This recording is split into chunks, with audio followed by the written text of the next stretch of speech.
প্রিয় গাইস, আজকে আমাদের তিতাস এবং কি কলাকান্দির একটা ঘটনা বলবো। আমাদের জিয়ারকান্দি ইউনিয়ন সাবেক চেয়ারম্যান এমদাদ হোসেন এখন আমার দাওয়াত দিছে, যাওয়ার জন্য গেলাম। আমাদের এমপি মহোদয় আসছিল, অনেক নেতাকর্মী এবং কি যারা বিএনপির বিদ্রোহ করছে তালা পার্টি, তারাও দেখলাম অনেক ফুল টুল নিয়ে আসছে। আমি আগে তো কইছিলাম ফুল নিয়ে আইসো না, ফুল নিয়ে আসলে বলে পিঠের চামড়া তোমার থাকতো না। এবার ফুলও ছিড়লো, তোমরা মাইরও খাইলা, তুঙ্গ কি লাভ হইল কলাকান্দি আসিয়া। তারপর দিয়ে আমি যাই ভিডিও করতেছিলাম। আমি ভিডিও করা বাদ দিয়ে এক সাইডে গেলাম কাজ। আমি একটা যে মোবাইলটা কিনছি আমি আওলাদ করে কিনছি, আমার টাকা পরিশোধ হয় নাই।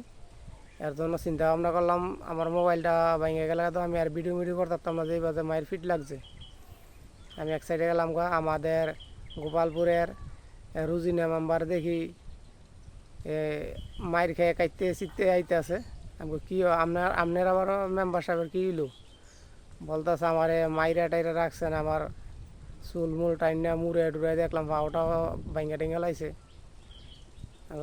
আমি এই ঘটনা দেখে আমি এক সাইডে গেছি, আমি কই সারছে কারবার তো খারাপ, তো মারপিট আর মারপিট। তারপরে দিয়া অনেক বিএনপি নেতাকর্মী দেখলাম ফুল টুল দিতেছে, যারা একবার অনেক নেতাকর্মী দেখলাম যারা একবার ফুল দিছে তারা দেখি বারবার করে ফুল দিতে যায়। আমি চিন্তা ভাবনা করলাম মনে হয় তারা ব্যস্তের টিকিট তাকে পুরা ফ্যামিলি শুদ্ধা কিনা লাইতেছে, যে অবস্থা করতেছে তারা। যারা একবার ফুল দেওয়ার কথা, স্বাগতম জানানোর কথা, তারা দেখি 5বার করে আইতেছে। আমি সারছে, আমি আর ফুল দেওয়ার দরকার নাই, তা আমার ফুল দিবার তারা দিয়া লাগ। তারপরে দিয়া আমি মনে মনে চিন্তা করলাম তারা যেই বাজে ফুল দেওয়া স্টার্ট করছে মনে সারা রাইতে ঘুরাইতো না, দিন যাইব দূরের কথা সারা রাইতে ঘুরাইতো না। এবং কি তারা এমপি মহোদয়ের কাছ থেকে মনে হয় তাকে ফ্যামিলির ব্যস্তের টিকিটটিও মনে কিনা লাইতেছে। এর জন্য আমার অনেক এখন বিএনপির কিছু কিছু নেতাকর্মীকে কাণ্ডকলাপ দেখে আমার এখন রাজনীতির একটু ভালো লাগে না।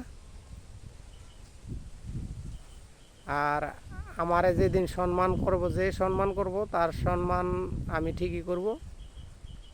এই বলে শেষ করলাম।